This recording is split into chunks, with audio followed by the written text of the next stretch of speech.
Good afternoon, everyone. Welcome. We'll start in a minute or two. I just wanted to say a few things before we do get started. My name is Peter Glazer, and I'm a professor in the Department of Theater, Dance, and Performance Studies, and co-curating this series and teaching the class that this series is tied to. This is a project funded by a number of different institutions around the campus, including Arts and Design at Berkeley. And the class is entitled Thinking Through Art and Design at Berkeley. And we have a series of lectures every Tuesday for the students and discussions with the students. And then on Thursdays, we open it to the public and bring special guests, such as the people we have today, to talk about the work that they do as artists, to talk about the projects they're involved in. And then the students also get to see the work that these artists are presenting around the campus. So that's our plan. I just want to make a quick announcement to the students where everyone in the class is seeing Dreamers on Sunday. And students, if you haven't picked up your tickets yet, don't worry. They will be available for you after class, and you can pick them up there. And those of you who have not purchased tickets for Dreamers yet, by the end of this talk, I am sure you will. So let me introduce our guests. Sabrina Klein is the Director of Artistic Literacy at Cal Performances and the founder of the first inaugural upcoming, I like that series of words, the first inaugural upcoming Artistic Literacy Institute for promoting artistic literacy as a human right. She received her PhD at UC Berkeley in the Department of Dramatic Art, which is the department that I am now involved in under another name, and has taught at UC Berkeley and Harvard University, and has facilitated dozens, perhaps hundreds of community conversations with artists, with communities about art, and with people who think that the arts don't matter to them. Sabrina is a theater artist, mother, and an activist on behalf of the role that the arts and artists play in healthy communities and connected societies. And we're thrilled to have Sabrina from Cal Performances here with us. Award-winning composer Jimmy López Bellido has been described as, quote, one of the most admired among the younger generation of South American composers, that's the Chicago Tribune, and, quote, one of the most interesting young composers anywhere today in the Chicago Sun-Times. López earned his doctorate from here at UC Berkeley in the Department of Music in 2012 and is the current composer in residence at the Houston Symphony. He is known for combining European compositional techniques with South American musical influences in his acclaimed and dramatic works. He and playwright Nilo Cruz, who wrote the libretto for Dreamers, which is premiering this Sunday in Zellerbach Hall, previously collaborated on an opera adaptation of Ann Patchett's novel Bel Canto for Lyric Opera of Chicago, which was broadcast on PBS Great Performances. So we're thrilled to have Jimmy López Bellido and Sabrina Klein here with us today. Welcome. Thank you. Thank you very much. I think this is on. You all hear me? As Peter told you, my name is Sabrina Klein. I'm the Director of Artistic Literacy at Cal Performances. I like to say, because it's true, that I am the only Director of Artistic Literacy in the country, maybe even the world. And the reason Cal Performances has a Department of Artistic Literacy is because we believe that it is a basic human right to have access to great works of art. In our great works of art, and let's face it, sometimes even in our lousy works of art, is the best expression of our exploration of being a human being, what our relationship is to ourselves, and I think equally importantly, our relation to others. We hear about others' experiences and can connect with them emotionally, intellectually, meaningfully through the arts in a way that no other expression allows for us. So although in a major university like UC Berkeley, in fact, the top public university in the world, we do have to privilege the written and the spoken word.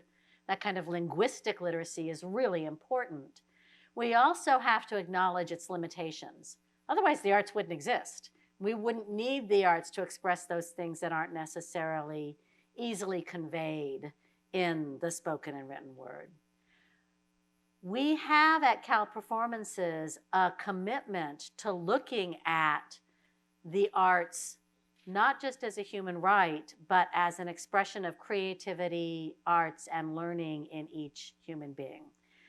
The reason this marvelous composer, Jimmy López, is here with us today is because Cal Performances has an initiative in research and development in creativity, arts, and learning. It's like the best acronym ever. If you put that together, Research and Development Initiative in Creativity, Arts, and Learning, it spells radical. And Berkeley is known for its radicals. And Jimmy is one of our radicals here with us because of the work he's premiering, world premiere, here on Sunday with us. I'm going to let Jimmy take you through the development of Dreamers, the work that's going to be presented on Sunday that you all are coming to at 3 p.m. It's a matinee, so if you didn't know that, write it down. And I'm going to let him talk about that, then I'm going to ask him a few questions, and then we'll have an opportunity for Jimmy to answer any questions from you all. Okay? So right now I'm just going to turn it over to you and let you talk us through this extraordinary commission. Thank you. Good afternoon, everybody. So yes, I graduated from the music department in 2012 with a PhD in music, and I have lived in Berkeley ever since, and I'm very happy to present this work here.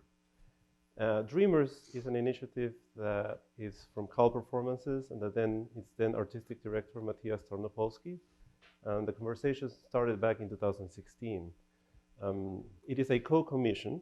So it is a collective endeavor. A work of this size and scope really demands the cooperation of several institutions. And we have Cal Performances, we have Washington Performing Arts, Stanford Live, and University Musical Society from Ann Arbor, Michigan, with funds from the Hewlett Foundation.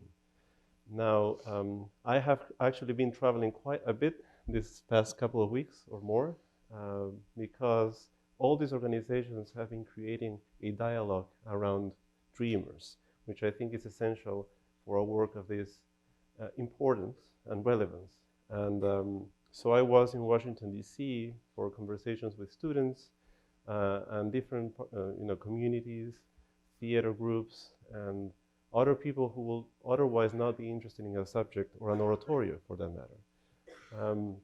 I was also just recently, I came back last night actually from Michigan, from Ann Arbor, where we also had an open workshop with the performers who are the Philharmonia Orchestra of London, Esa-Pekka Salonen, conductor, and now conductor designate of the San Francisco Symphony, and Ana Maria Martinez.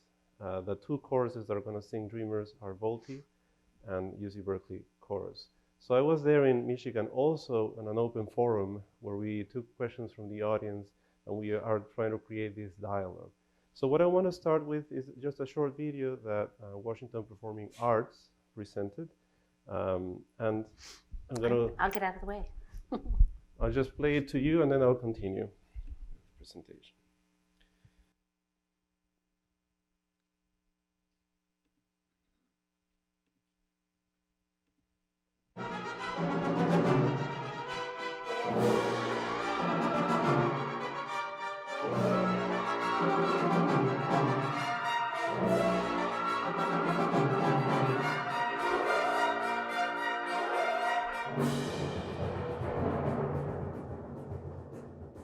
Hello, my name is Jimmy López. I'm the composer of Dreamer, an oratorio with lyrics by Nilo Cruz that has been co-commissioned by Cal Performances, Stanford Live, University of Michigan, and the Washington Performing Arts with funds from the Hewlett Foundation.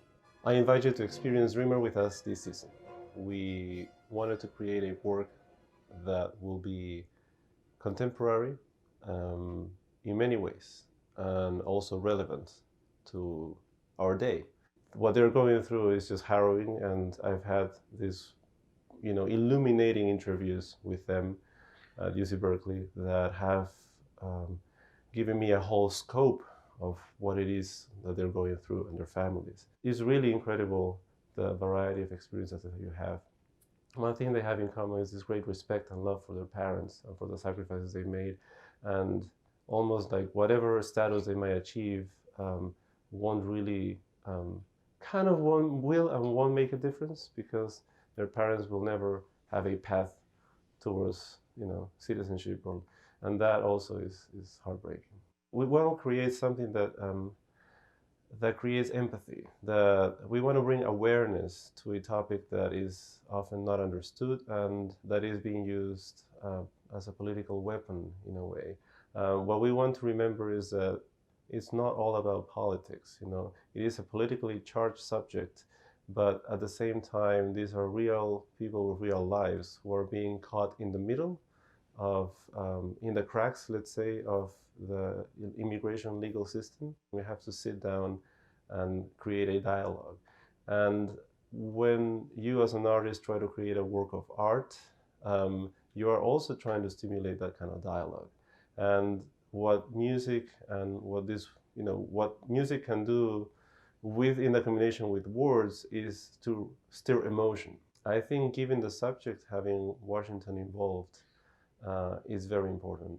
We want people in Washington, D.C. to be a part of this dialogue because this is the nation's capital. I mean, and this is the heart of the discussion.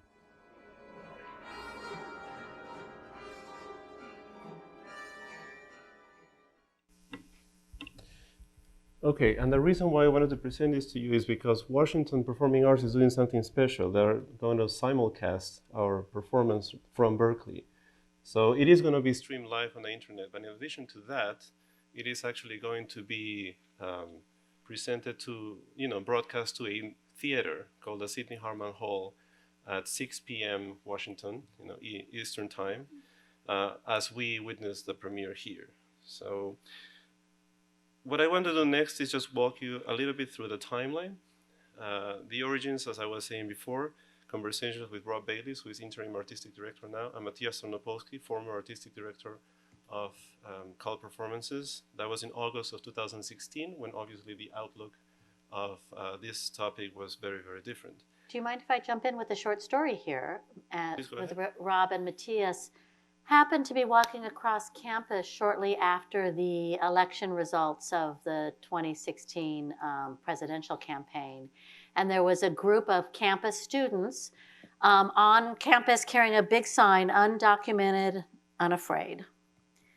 And that was the source of inspiration to connect with Jimmy and ask him what he would be interested in doing in that context of being on a campus with a community so deeply affected by the immediacy of the political moment. And obviously things have evolved since 2016, and Jimmy will talk about that a little bit. But I think it's important to note that for Rob and Matthias, our artistic directors, it was students on campus who were the first spark of inspiration for this. Yes, indeed. And when we jointly applied to a Hewlett 50 Arts Commission, which was launched in January of 2017, they had these selection criteria. As you will see, one of them is community engagement. And so we wanted to create something that was directly linked to the community, to the city of Berkeley, and something that will be current and relevant to our time. When I did my research on the city of Berkeley, I found out something I didn't know, which is that Berkeley was the very first US city to become a sanctuary city. Now, it didn't have much to do with immigration back then. Actually, I have a link to the mayor's office, which explains what it was. So in 1971, Berkeley passed a resolution to protect sailors resisting the Vietnam War. And as they say here, as a sanctuary city in the last paragraph, Berkeley has committed to not support, communicate with, or submit to the demands of the federal immigration and customs enforcement officers. Now, the whole concept of sanctuary city, which I'm sure you are very familiar with, means that local authorities do not cooperate with federal authorities whenever the individual conscience mandates differently.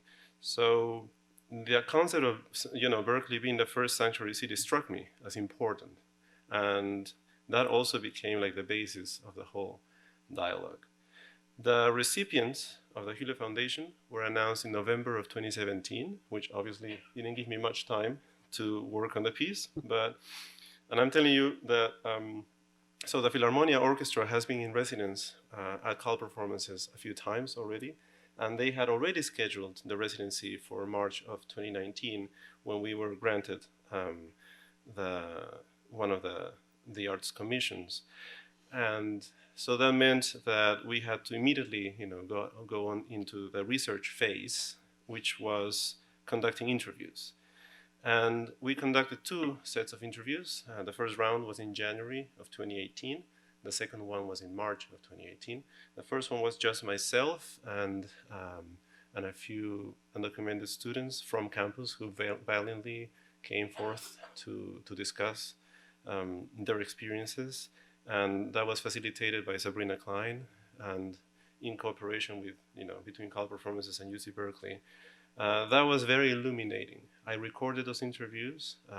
They were recorded in confidentiality and later destroyed, never uploaded to the internet. And when they were shared with Nilo, they were sent via regular mail. Nilo lives in Miami, Florida, by the way. And he joined me in March for a second round of interviews. And so he himself was able to hear some of those testimonies. Now, many of those testimonies were being shared for the very first time, which means that it was very emotional and it was very intense. We had to find a balance between trying to hear their stories and get the information we wanted to get, but at the same time allowing them to share just whatever they were comfortable with sharing. The next step was the creation of the libretto. So Nilo went back home. He started to write the libretto, which I think I got the first drafts in May of 2018. Now, Nilo has always said, the libretto is not a journalistic document. It is not just a transcription of those interviews. It is a work of art. And Nilo's poetic language can encapsulate so much. And you will see that when I actually show you excerpts from the libretto itself. Now, the composition of the piece happened between May and November of 2018. And it was a highly collaborative process because, honestly, when you're writing a piece of this importance, you have to be in touch continually with your librettist if you're a music composer. So this is not just Nilo sending the words and I sending them to music. It is a back and forth, via email, via phone, via text message, whatever medium you can, and at any time of the day you need to communicate. We wanted to create awareness about these current affairs, and I mentioned the challenges of writing chronologically. Now, why? Because I don't write chronologically, and for those who are creative minds here, you understand that there is a certain difference between writing something in a chronological fashion and not. For me, it's important to establish connections between different parts of the work. Music is an art that unfolds over time. Therefore, you want to quote what we call motifs, musical motifs, at different parts of the composition. And for that to happen, you kind of have to have a very clear idea of what's going to happen, for example, in movement number 6, if you want to quote it in movement number 2. So you cannot necessarily start working on movement number 2 without having written parts of movement number 6. So it all fits, back and forth. But that was really challenging because I didn't have the luxury of doing that this time around. I had to write it chronologically because of the time constraints. My publishing house also had to elaborate a piano vocal score. Now, what I produce is an orchestral score, which is around this big, and it has all the instruments of the orchestra, the chorus, and the solo voice. But that has to be reduced to a piano vocal score, which is like just the voice parts and a reduction for the piano, which is useful in a rehearsal context, and that score is a little larger than this. So all that kind of production line had to be fed by me, and so that's the reason why I didn't have the luxury of just finishing the whole work before submitting it to my publishing house. We had to work together. The delivery of the final and engraved orchestral materials happened in December of 2018, and the rehearsals have been happening all over the place. Volti is a San Francisco-based professional choir of about 20 singers, and the UC Berkeley chorus is a lot larger than that and is based here on campus. They had been rehearsing separately until last week when they started to, rehearse together. And then the Philharmonia Orchestra, which is based in London, started rehearsing on February 25th, and I flew actually in March for a rehearsal with them and Ana Maria Martinez, and we're going to be rehearsing all the way until the day of the premiere. There we go. In fact, I think the premiere is the first time everything comes together on the same stage. Well, the day of the premiere, we're going to have a rehearsal from In the 11 morning. to 2. Right. It's going to be pretty fresh, though, when you see it Yeah. at 3 This o'clock is- on Sunday. It's an unusual setting, I have to say. I've been flying all over the place for rehearsals, and but we make it work for sure. Now I want to show you. Can you read this? I just wanted to ask. Can you? And there is a copy of the libretto in the programs if you picked one up on your way in at Right. the back of the book.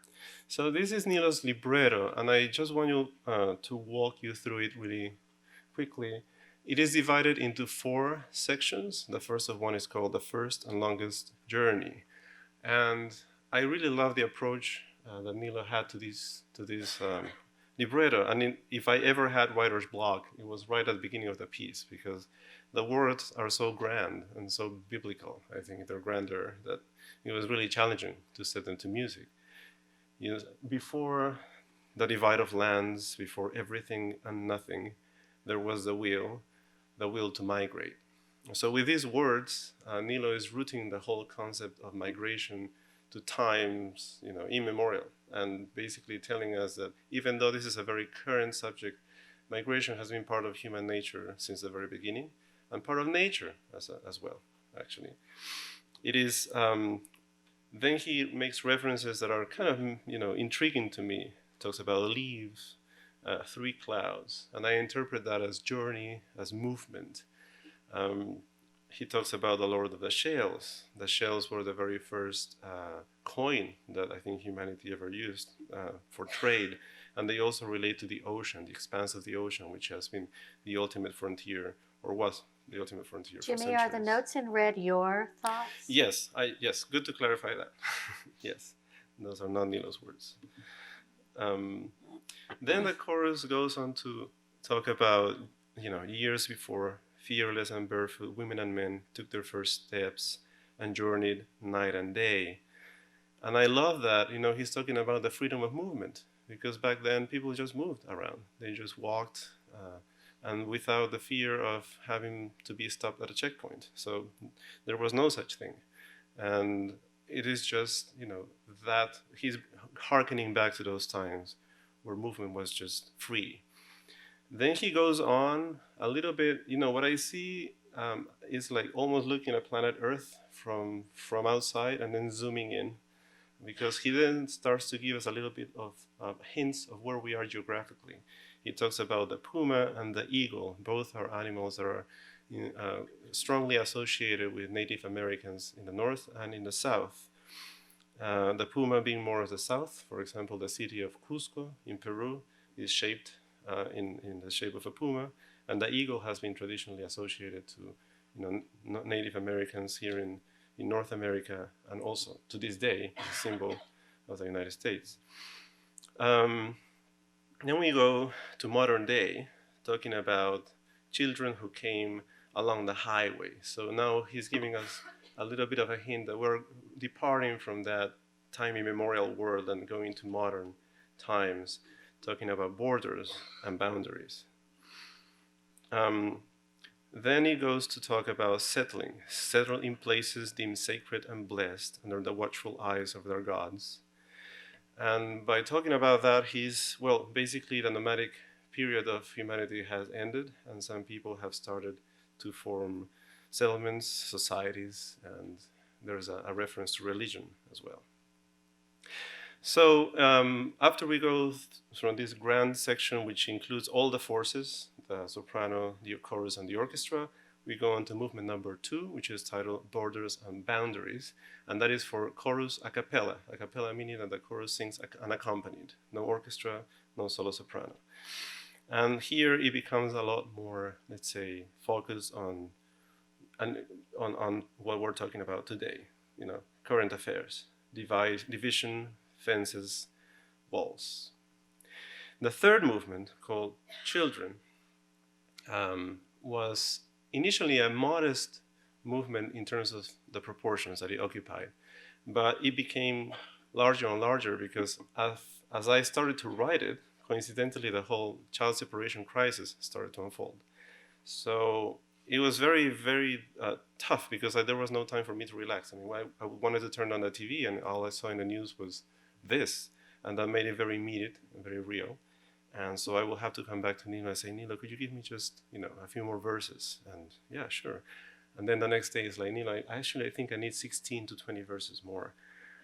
And Yeah. and then the next day is like, no, actually give me 4 times as much as you gave me, because I just didn't feel that the music had reached its full development, and I didn't feel that we had told the entire story. So we needed more and more, because as we saw it happening on the news, we felt that this was a subject that was gaining more and more importance. So this movement, in the end, I think became kind of the heart of the piece, and it's one of the longest, or if not the longest. I think it's about 10 minutes alone.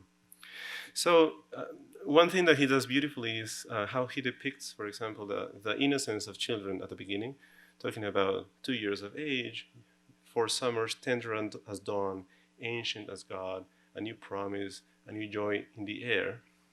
But then he skillfully breaks our hearts later on, talking about children being smuggled out because they didn't deserve to be killed, safe from the arms of harm, rescued as if they were an extinct race.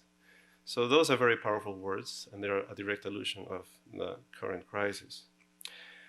Then the soprano continues using those kind of words: imprisoned, interrogated. There's a whole sense of protest and accusation here, but it's just basically, talking about what is happening today. So there you see that when we were talking about in the first movement about this grand perspective of things, now is becoming very real. When we go on to movement 4, called A Dreamer Who Studied Linguistics, which is based on one of the testimonies that we had, here is where we really go into the nitty-gritty of the current crisis, and where the language becomes less poetic and more immediate. We talk about, if you can see the first paragraph there, I was the boy who feigned to be asleep in the backseat of a truck. This is something that's very clear. We talk about a deceitful war and declare fraudulent, treacherous. I mean, some of them, and everyone reacts differently to this crisis, and all the dreamers had different reactions. And one of them was very strong in his words, and I think anger is one of the reactions that is also valid. Some of them, they are all fighters for sure. They are all taken in different ways, but some of them channel that anger also in terms of activism. So we felt that it was important to show that aspect of their experience as well. Now, there's a resource I wanted to mention, that the words silence, secret, and landless are a resource called Alliteration, which is when you repeat a sound within the same, it's a kind of a poetic resource. And I use that musically. You will perceive that if you remember at the beginning of the 4th movement, you will hear the chorus whispering, the orchestra making sounds with paper, and just breathing, and all that kind of feeling of trying to camouflage yourself, trying to cover yourself, and living in secret. Number 5, called Sueños, is written entirely in Spanish. And that was Nilo's decision. I think is a stroke of genius, because, admittedly, many of the dreamers that come to this country come from South America, and all of the dreamers we interviewed were native Spanish speakers. So I think it was important to represent that. And also, from a musical point of view, when you set words in Spanish to music is very different when you set words in English to music, because each language has its own cadence, and you have to, as a composer and a musician, you have to respect that. I mean, you see the translation, for example. The original says, sueños, sueños, sueños, el mundo vende sueños. It's very different to set that into music than dreams, dreams, dreams, the world sells dreams. And not that one is better than the other, it's just that they have different lengths, different cadences, different number of syllables and all that. So one has to really, as a composer, understand the intrinsic rhythm of the poetry. Yes, I mentioned that there's a link between the remote past and the present, talking about dreams that do not measure borders and distance, that find in everything an occasion for the journey. when I was talking about this one dreamer who was very passionate about his views, talking about monstrous white factories brought from the north, where his mother used to work for only $1 a day. I mean, this is a different view of, for example, what he understands as imperialism and colonialism in a way. So that, a factory that is supposed to bring prosperity to a place, that's the exact opposite, by creating pollution, by creating added poverty, and by creating work conditions that are not ideal. So this is another person's perspective from the South. This is a beautiful combination of Nilo's poetic language and really everyday language when she talks about buying a dream. Obviously, we're talking about here crossing the border, because the whole fifth movement is about the story of a mother and a child who are separated at the border because she's trying to let him pass by hiring the services of smugglers. But we never say that explicitly, but it is understood. And the word compró un sueño, buy a dream, implies that. Then the sixth movement, and this is where the whole arch of the piece comes together, because this sixth movement makes references to all the previous movements and also brings us back to this grander view that we had at the beginning, because obviously we want people to live inspired as well. I don't only want to create a piece that will focus on all the negative aspects of the current crisis, but also offer kind of a hope towards the future. At least I am hopeful that things will go better in the future, and I do want to believe that, because this is not the very first time that we have encountered this kind of crisis. We have encountered it in the past, and we will unfortunately encounter it in the future as well. So, he becomes very specific here, and I thought that was important to frame musically as well. He talks about the agony of the slave, and as I referenced, the slave trade, of course, the tears of a farmer, and the farm workers movement led by Cesar Chavez, the cry of a raped girl. We're talking about the Me Too movement and the whole current crisis. This is my interpretation. This is not what Nilo has said this means, but this is the way I understood it. And I thought it was, in a few words, he encapsulates, all this, the current crisis that we're living, that is so multifaceted and it affects so many different populations. He talks about brown boys being deported, so basically making a reference to racism, because the population that is mostly affected is a population of color. A black girl being shot, a reference to police brutality. Politicians who hunt mothers and fathers, and businessmen who fear the future child. And this is when, unfortunately, business fears regulation, let's say. Anyway, but the very end is, he says, because nothing can stop the wind from blowing and nothing can stop the sea from flowing. Now this harkens back to the very beginning, because he talks about nature just having this unstoppable force to make its way through. And I think that's actually the message we're trying to give here. And that is that no matter what we do and no matter how many artificial borders we want to set, it's just part of our nature, and it will continue happening. So resisting it is absurd and reasonable. Yes, nothing can stop the dreamer. And I want people to leave the concert hall with that message in their ears. All right. Wonderful. Let's talk.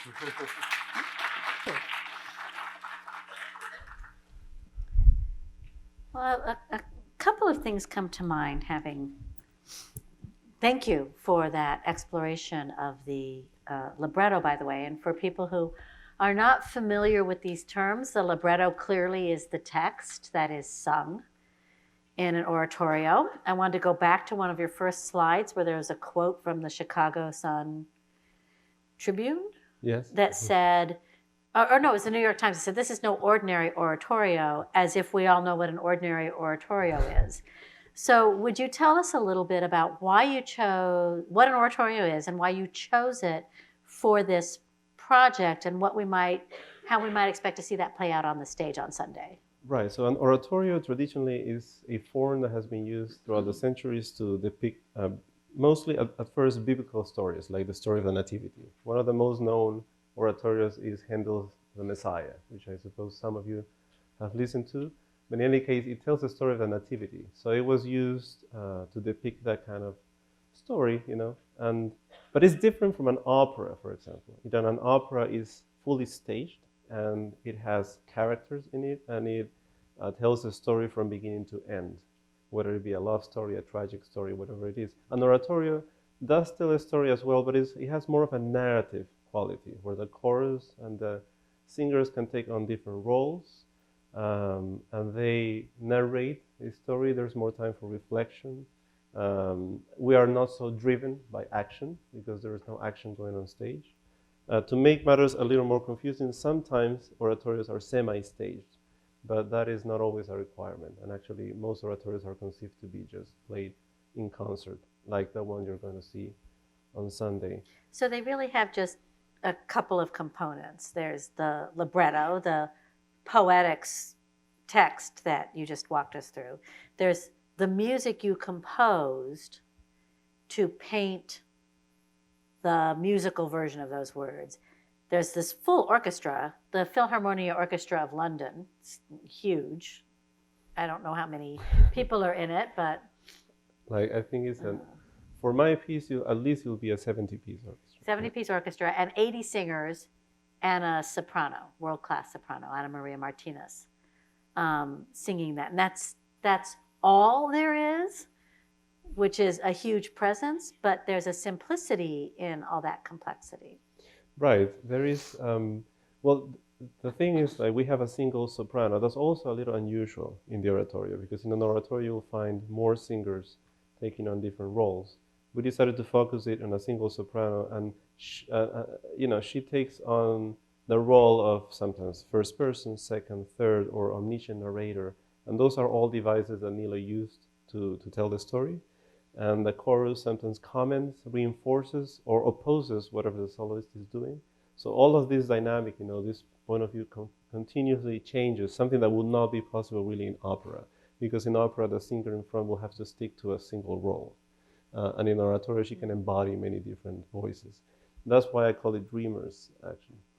Because originally it was titled Dreamer. Yeah, and actually, if you caught that on I did. on the video from Washington Performing Arts, which was recorded before I started writing a single note, I called the oratorio Dreamer because that was the initial concept. We thought we were going to focus on a single story and tell it from beginning to end, but then Nilo and I felt, well, that's not why we chose the oratorio, and also we have heard so many different stories, we couldn't miss the opportunity to actually have those stories told. And that was a challenge that you and Nilo both talked about in the course of the interviews, that there isn't a single story, that among dreamers there's a diversity. Correct. That is often not represented in the social political discourse. Correct. That is correct. We tend to use labels really to separate people.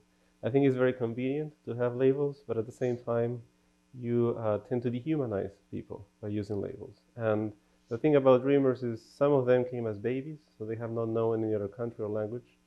Some of them came as teenagers with a formed identity. Some of them found out about their status only when they were going to apply to college. So all of a sudden, their dreams are shattered for the future. And then some of them enter depression. Some of them come from mixed status families, meaning that their sibling was born in the United States, but the other one, but they were not, meaning that the sibling has all the rights and privileges of a citizen, while they don't. And that, within the same family creates a lot of dissonance. So some of them flee war, others flee the drug trade, others flee poverty. So, the experiences couldn't be more diverse. And we tend to look at them as a single block of people, but nothing could be further from the truth. And we also came to recognize that dreamers come from all over the world, not just Latin American countries. Yes. But at some point, the focus became on these stories. These were also the students who came and spoke with you. Because we wanted to focus it on the stories we heard, and most of the stories we heard were from students who came from Latin America. We decided to focus on that. So there are other oratorios need to be written about other dreamer experiences. Any of you out there who are looking for a creative project, there's still more to be said on this subject. You and Nilo had worked together on a previous opera based on a novel, Bel Canto, which some of you might have read, by Ann Patchett. So you had that collaboration under your belt as you came into it. You also have your own experience as an immigrant. You came to this country not directly from Peru, but you were born in Peru and then you spent a lot of time in Finland. So you've been an immigrant in 2 different environments. I have, yeah. Go ahead. And as I said, Nilo is a refugee from Cuba. So I'm just wondering about those experiences the 2 of you had in this process. How that might have played out in your collaboration or the conversations you guys had. Yeah, actually, the very first time I experienced what to be an immigrant was when I was 11 years old, and my family moved to Miami for a year in Florida, and I lived there for 1 year. So, I had to adapt to a completely different language. I mean, I spoke some English, but going to school and having all your subjects in English was a real challenge for an 11-year-old child, and also leaving behind all your friends. And people might think, oh, in Miami there's a lot of South Americans, so it might not be as foreign, but honestly, nothing could be further from the truth. Again, Peru and Cuba are not the same also. And, just coming to this kind of completely different context and be seen as the other, and be seen as the kid from outside, did make me mature quite a lot, because I had to find a way to survive. And I did actually eventually, come to terms with it, and started to do better in my studies, and started to help, polish my English and so forth. So it was a very valuable experience for me. Then when I was 21, I decided to go to Finland, to Helsinki, to study music composition at the Sibelius Academy. And I stayed there for 7 years. So I have many friends, I actually speak the language. My sister, for different reasons, moved there a few years later, and still lives in Finland. When I went to Finland, of course, it was a different experience, because that was, again, a brand new language that I didn't speak at all, so I had to learn over there. And I was, I looked so different that it was immediately apparent. And people see you as exotic, as from somewhere else, and you see them as exotic. So it's very interesting that kind of contrast. But then the whole learning experience of adapting to an entirely new cultural country, climate, that was very enriching. And the weather must be a bit different in Finland from Peru. Slightly. I'm from California as well. Yeah, from California. So I'm glad I came to this side to find a middle ground. And I came to the Bay in 2007 to do my PhD at Berkeley, and I have stayed ever since. So I have experienced what it is to be removed. I mean, my experience and that of the Dreamers, again, is very, very different. Mm-hmm. But I do understand some of the concepts being displacement and be seen as the other. And I'm sure that Nilo has experienced that as well. So that obviously has to inform the work on this piece. Well, and being an immigrant means that this impulse to move to someplace else is sort of reflected in the lyrics there. And Nilo's experience being a refugee, sort of being forced out of his own country, right, for safety, those needs to move, desires for a new home. Exactly. Played out differently for both of you. I think so. I mean, Nilo has never shied away from dealing with topics that might be seen as controversial. But as I said in the initial video, it can all be seen as politics, and especially I have had a lot of journalists approach me who are not familiar with music, and I'm glad that a lot of this subject has garnered a lot of attention from media outlets that are usually not interested in classical music, and they're interested in understanding what I'm doing just because they're interested in the whole topic of Dreamers. But in the end, this is a work of art. It is an oratorio for a choral symphonic work that is trying to create empathy. And Nilo, as you have seen, hasn't literally depicted all the stories word by word. It is really a poetic interpretation of them, and I have tried to create the appropriate emotional frame to his words, so that, because music for me has so much power. It is so direct. It is more direct than for me, language, or any language you can use. So it has this immediacy that can help for other people to relate to those experiences. So my hope is And I think our audience in Berkeley is going to be very open to it. And my hope is that other people who might not be as open, in other parts of the country, can experience this as well. I certainly think in the development of the commission that was intentional, that the very current, very immediate topic would draw attention to the classical art form of the oratorio and ask questions about how this music is relevant today. And some of that's in the content.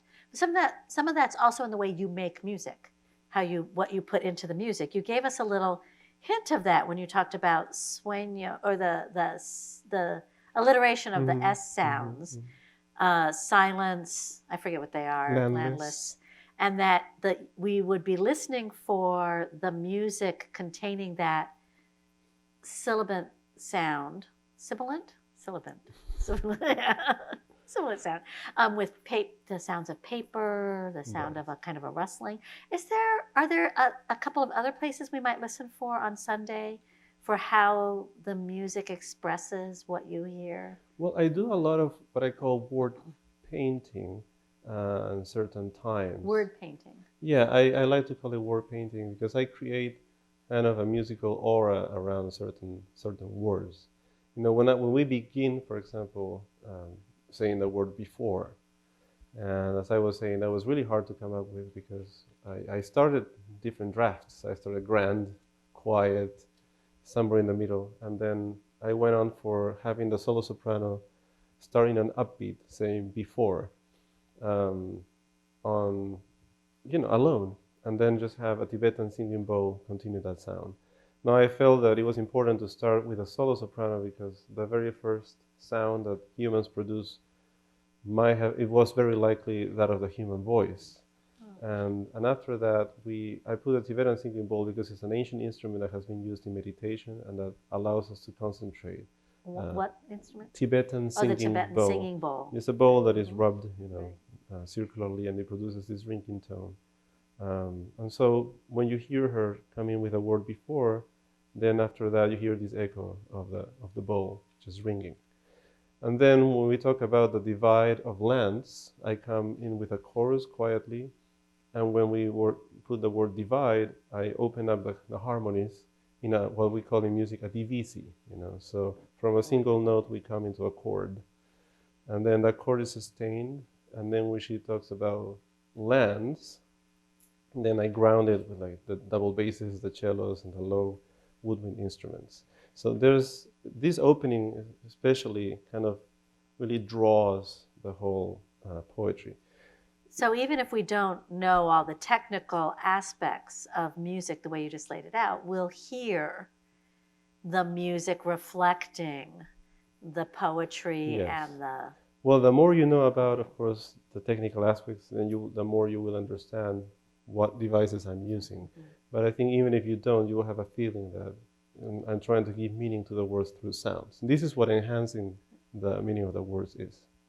But neither paper nor Tibetan bowls are traditional orchestral instruments. No, they are not. But the percussion section is traditionally the one that allows you for more flexibility when introducing instruments that are foreign to the orchestra.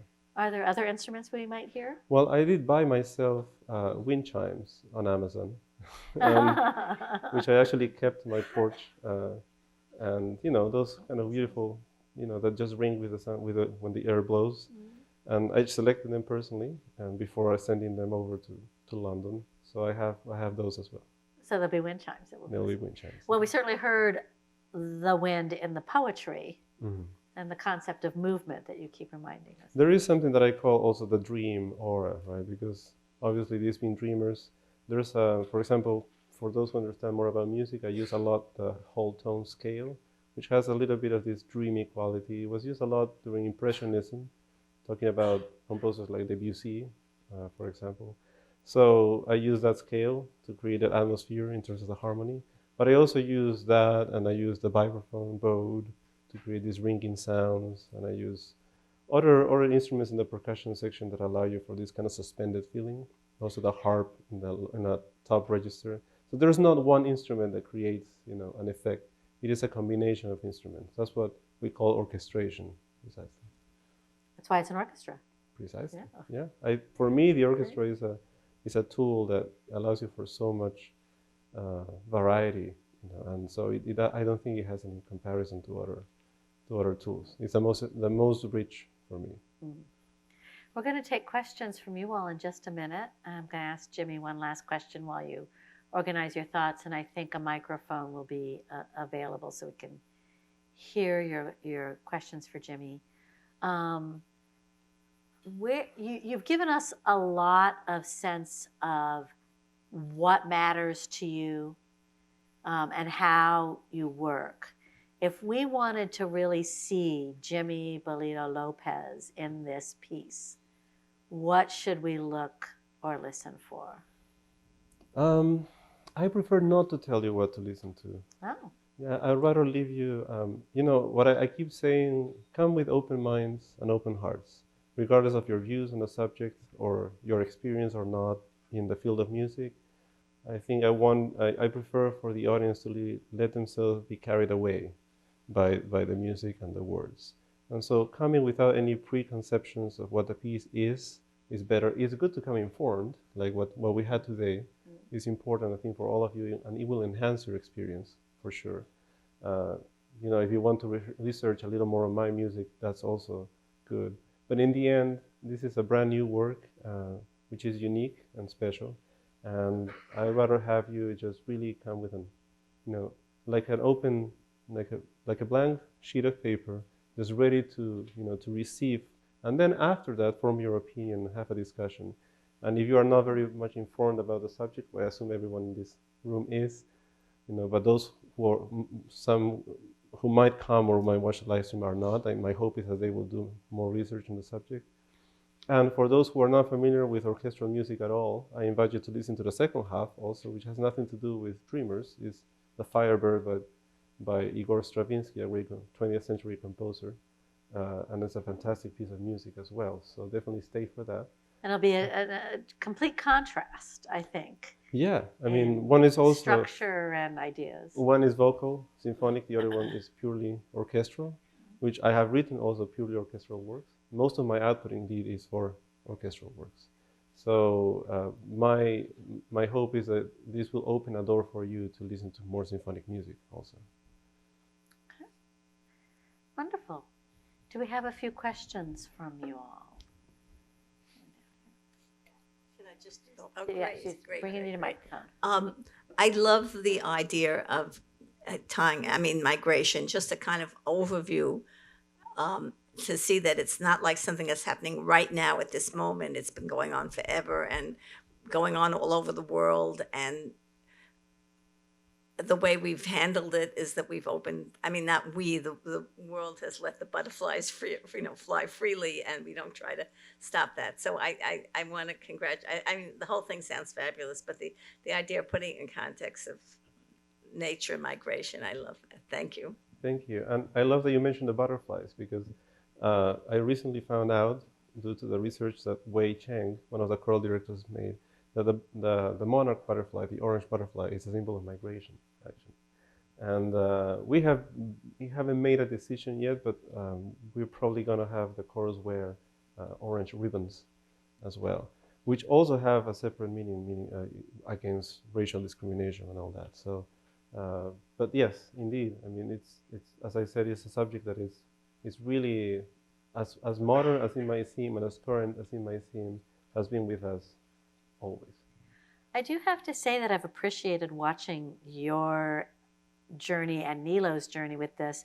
They came into this saying they did not want it to be political. This was not about politics, but the inevitability of telling a real human story that's playing out in front of us in a social, civic, political context makes it inevitable that we will have not just personal and emotional connections, but taking some kind of political view, even if that political view is just a reminder that this is about people.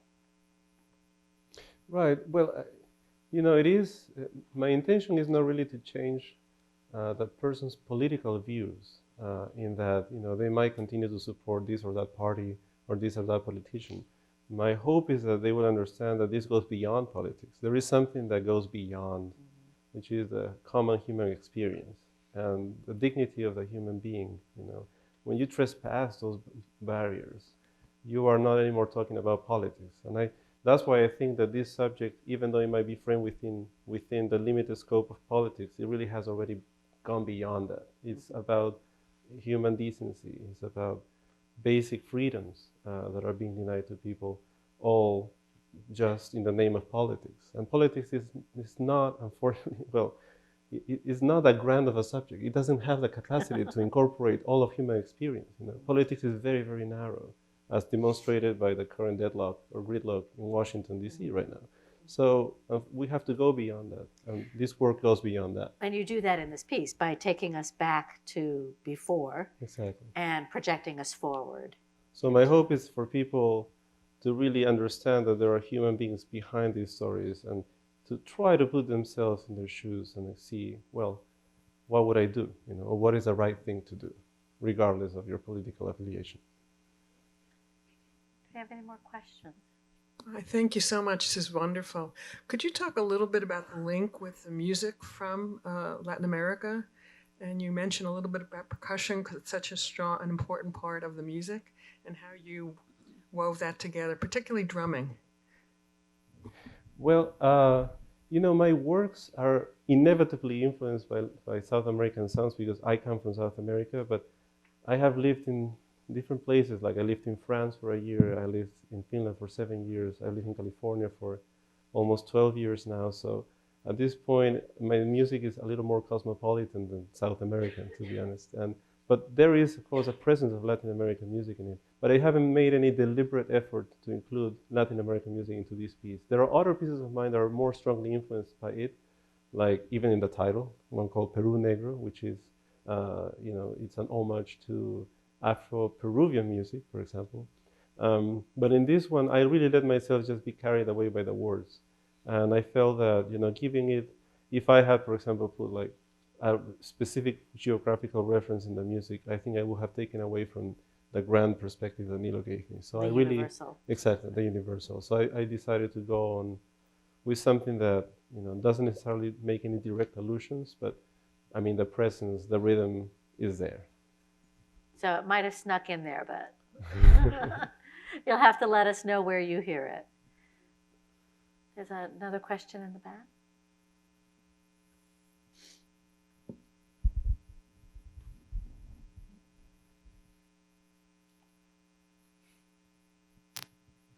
Thank you.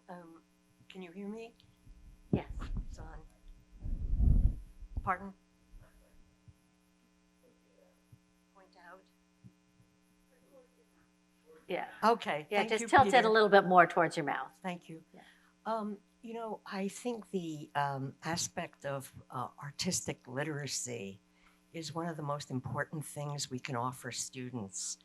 I'm sort of shocked sometimes at the lack of diversity in artistic information that young people have these days, because I'm really interested in young people and I'm an elder, and so I've had the great benefit of great diversity in music. So last Saturday I heard contemporary art songs, and I heard the percussionist William Winnett play 3 flower pots as his instrument. So you were surprised at the use of paper or a Tibetan bowl in contemporary oratorio, but the world has really changed in contemporary music.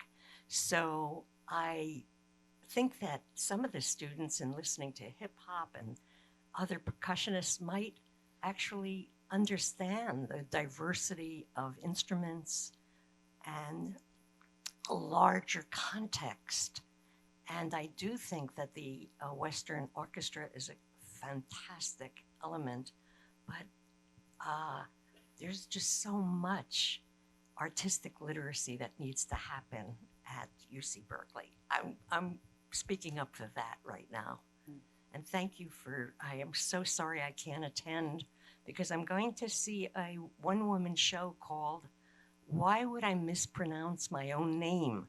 And it's Irma Herrera speaking about that nobody can say Irma instead of Irma.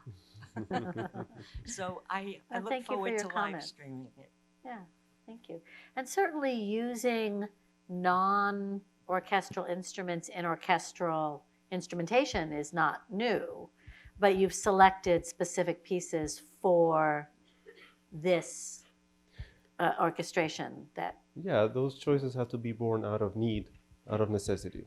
If you feel that the subject calls for a certain instrument or a certain sound that the orchestra doesn't already possess, then you just have to go after it. You know? Well, and some composers have designed their own instruments in order to get that Yes, sound. or like Harry Parch. Yeah, or Olivier Henry Messiaen Cowell. with his wind machine Yes, yes. design. Yeah. So, yes, a composer is willing to go to strange new places. You had a question back here in the back row down here. Thank you. I wanted to ask when and how and where music first came into your life. Well, it came early because my sister started to play the piano when I was around 5 years old.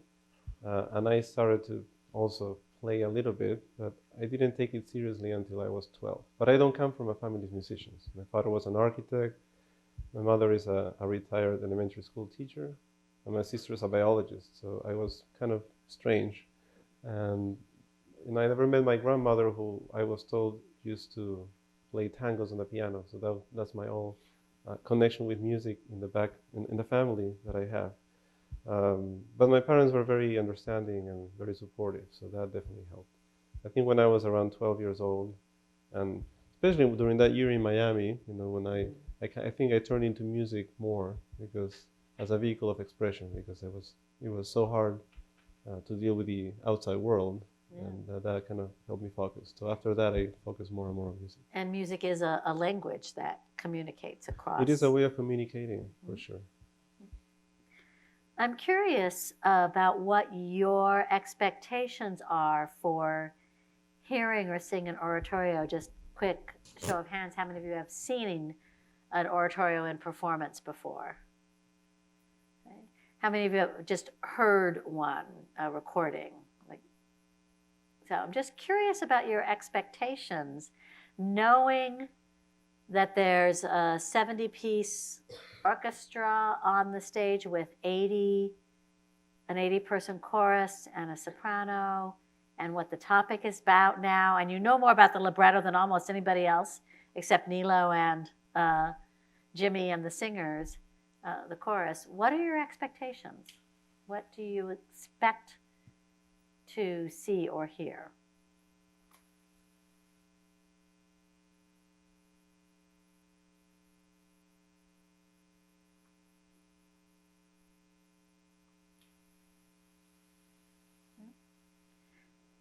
Has there anything that Jimmy has said that has changed your mind about what you think the experience will be like?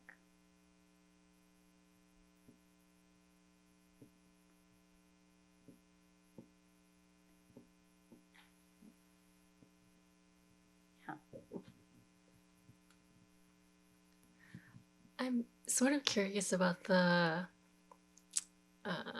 sort of motivation to produce empathy in the audience.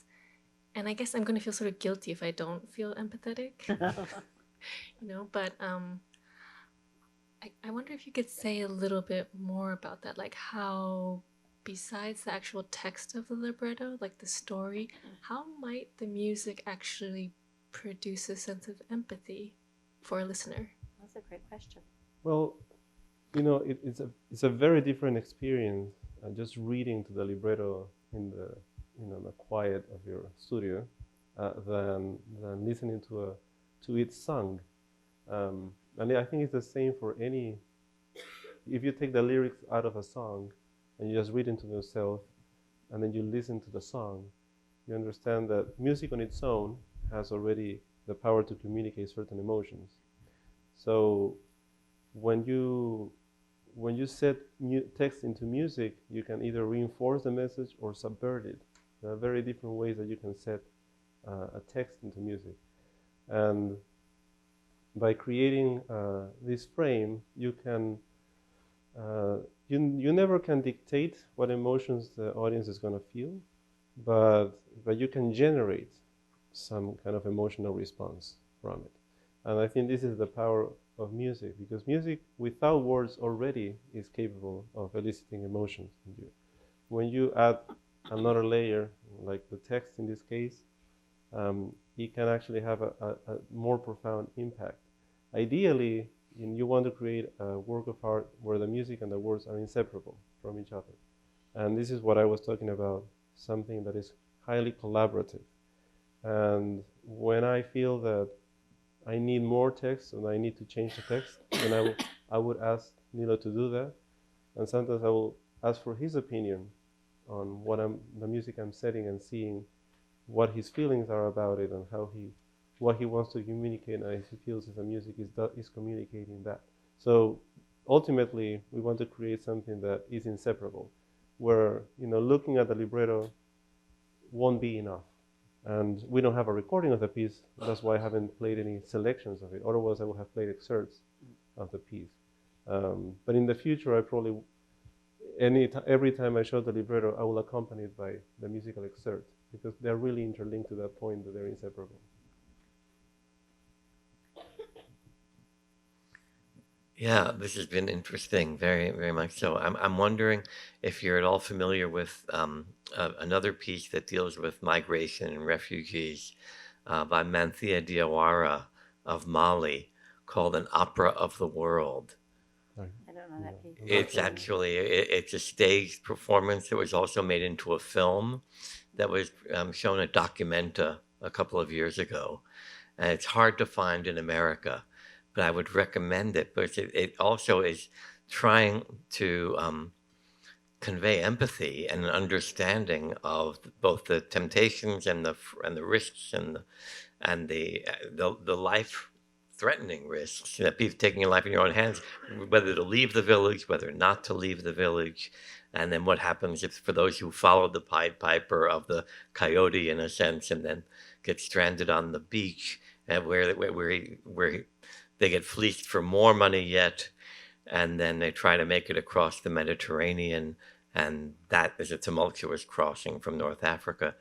In any case, I'm imagining that these topics are coming up more and more, and as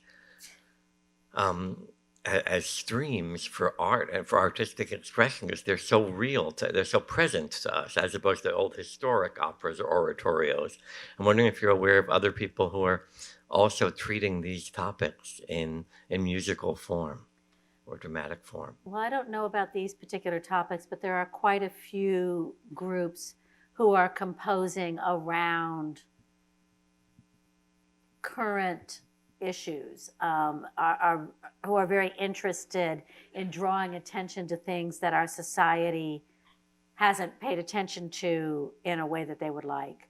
Last year, Kronos Quartet was here with a new oratorio about the massacre of My Lai in the Vietnam War, and the very current necessity to look at what war does and has done to American soldiers caught in environments where there's a kind of a hopeless loop, where perhaps they're suggesting we really don't belong. And so I do know that there is an impulse in a lot of contemporary classical music to look at issues that other people are maybe not paying as much attention to as we would like. I don't know of any other specifically dealing with immigration right now. Off the top of my head, two come that have been recently premiered. I think one was recently premiered, Julia Wolf composed an oratorio. Right. Anthracite Field. And I think it had to do with a tragedy that happened, it was early in the women's rights movement, and it was a factory. Women's labor. Correct. Yeah, the Triangle Factory fire. Yes. And that's something to pay attention to. I haven't had a chance to see it, but I'm very Julia about also wrote about coal miners. Yes. In Anthracite So she has had two oratorios touching upon important subjects that are from the past but resonate with the present. Mm-hmm. And actually, Opera Parallel is about to premiere an opera based on the life of Georgia O'Keeffe called Today It Rains. But what I want to call attention to that composer, whose name I don't remember now, because she had another opera called As One, which is about a transgender individual. So that's also important. If I remember the librettist, though, Mark Campbell, and Mark worked also on that opera called As One. So if you can look it up, that's another thing that's interesting. This is really something that Cal Performance is interested in exploring, which is the relevance of these classical forms, these classical music forms, in bringing events to audiences who might not be paying attention to them, but also in bringing the power of these traditional art forms to new topics and the dynamic between the two of them. You talked a lot about collaboration and how many different people and entities and organizations it takes to make something like that. It's also a collaboration between a really current, demanding, difficult, complicated moment in history and in our lives with these rigorous but dynamic art forms that can be calcified but don't need to be. So that's part of the dynamic here that we're interested in exploring, these traditional forms, drawing new attention. Yes, and this is, I mean, as a composer, when you're giving a platform, or as an artist, when you have a platform, you can choose to speak about things that are or are not relevant. It's really up to you. No one asked me to write necessarily on the subject of dreamers, and no one was going to force me to do it. It is a task that we undertook because we thought it was important to tell, and it was relevant to our time. And like you said, the original title of this, the working title, was Sanctuary, which was a different idea. And then as the times evolved and the conversation evolved, the story evolved. Exactly. I have a couple of questions. Another question. It reminded me when I was a kid, when we used to learn about the opera, we had to read the libretto before we could go to the opera or watch it. And so what this invites is more activism on the audience to be more learned about it. So reading the libretto and seeing what you did was wonderful, and I'd love to read it. Nilo will also be talking about the libretto at 1:30 on Sunday before the performance. Right. He'll be reading from it and talking about it. So if you would like to review the libretto with the writer, That's the author great. of it. So the question is, and it's very controversial, about super titles. Oh, we will have super titles. Oh, okay, because you talked about being both in English and in Spanish, Yes. but I'm just wondering if that do you feel that it detracts from the performance to have it, or we've just become more accustomed to having aids like that if we're not prepared to go into an event like this? No, I think it has. I think it's essential nowadays because it has opened up the doors to a lot of people who otherwise wouldn't be interested in that because of the difficulty of understanding a singer, especially in a brand new work. And the word gets changed, elongated and right. So twisted when it's sung. Even I can speak from my own experience. When super titles, when DVDs came out with subtitles, I became a lot more engaged in opera than I was before. Because opera before was like, especially if you don't have that visual component, right? If you just see, let's say, or hear on a CD back then you just have the audio and you have to accompany with a libretto, and after a while you really disconnect. This is more immediate, and it is really a great aid. So I think we have to use every tool available to us. I think the gentleman there had a question. Yes.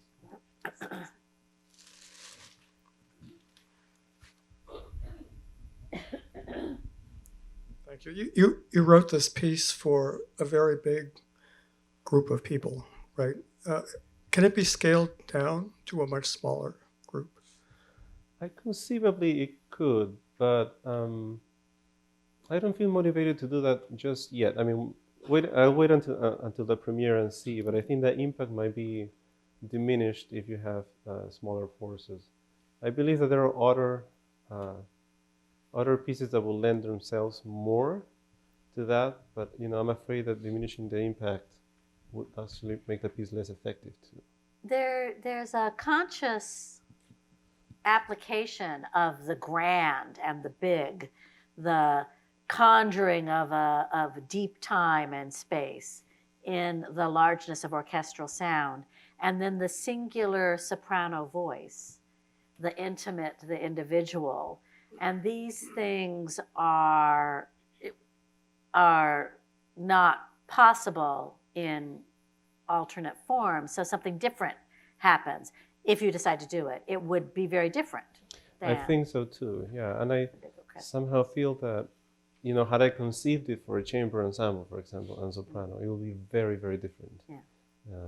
And even I think Nilo's words, Nilo himself would have written it differently, I think. So, yeah. So we talk about all these different collaborative forces, or all the different organizations, the different artists. The fact that Nilo is a playwright by trade. He's a Pulitzer Prize winning playwright. He wrote Anna of the Tropics and many other plays, and the theater is his normal medium. So when he brings his theatricality to bear in poetry for a libretto, he taps in a different part of his creativity. Jimmy, knowing that he would be working with a large orchestra, and Esa-Pekka Salonen, who's a superstar in his own right, who will be taking over the San Francisco Symphony in a year and a half, has his own artistic connection and demands about the orchestra, then each of the musicians brings their musicality and their instruments. Ana Maria Martinez brings her presence. And as each of these things add their creative moment, the reality of being in Zellerbach Hall over there for the premiere has its own demands. So it's the space, it's the audience, it's the artists collectively and individually. It always stuns me when I see something like this to remember, oh yeah, human beings made this. This was like on purpose. And that sounds obvious, but we can sometimes get swept up in music that's so beautiful and moves us. We forget that it came of and about and for human beings. And I think it's a reminder of how important it is that you are the first audience for this piece. You bring the final piece of collaboration. You are Berkeley audiences, you are students, you are music lovers, you are people who've never been to a concert hall before. All that combination completes the collaboration with this piece. And I think the fact that it's premiering here is not incidental to what it's going to sound like and what the experience is going to be like. Yeah. Does that make sense to Absolutely. you? Yeah. Agreed on all counts. So obviously I'm excited about it. And it's only the second oratorio I've ever been to in my life. I'm not an expert on oratorios at all, but I feel like I have different things to listen for, different ways to experience this now, because of your generosity of sharing your process and your thoughts with us. Is there any last thing you want to leave us with about this project? Just a reminder, whoever is not able to attend in person, I would encourage you to tune in because we're going to have a live stream, and I'm hoping also for the titles to be streamed directly, to be fed into the stream so that you can see them as subtitles. And, you know, as I said, really try to just come with an open mind, an open ears for sure, Open heart. and an open heart, and invite people who you know who might be interested in, even people who you think might be a little adverse or, you know, not very friendly with this particular subject, because that's the whole point. I mean, to open up the conversation, to open up the dialogue and continue it. And, you know, an invitation for all of you to really try to understand the presence and the, you know, contemporary classical music and the power that it can have when it tackles modern day subjects like these ones. Yeah, go ahead. Statistically speaking, most of us got here through immigration, right? So bring yourself, bring your stories. At 11 o'clock on Sunday morning in Zellerbach Playhouse next to the auditorium, there will be a roundtable conversation called Stories of Migration, featuring the musician Van An, who will be playing some of her Vietnamese instruments for us and telling about her immigration story, as well as others on the UC Berkeley campus. And Nilo will be talking about the libretto at 1:30, also at Zellerbach Playhouse. So come and engage a little more deeply with the work of art. Bring a friend who doesn't know what they're getting into and be their spirit guide. I think it will be more fun both for you and for them. And I just want to thank Jimmy for flying in late last night, getting here and being so generous with your time. Thank you. And we'll see you at the performance. We'll be around at intermission, at least I will. Jimmy might be backstage. But I would love to hear your thoughts at intermission and after the performance. Come and find me and tell me what your experience was like. Thank you for inviting us, Peter.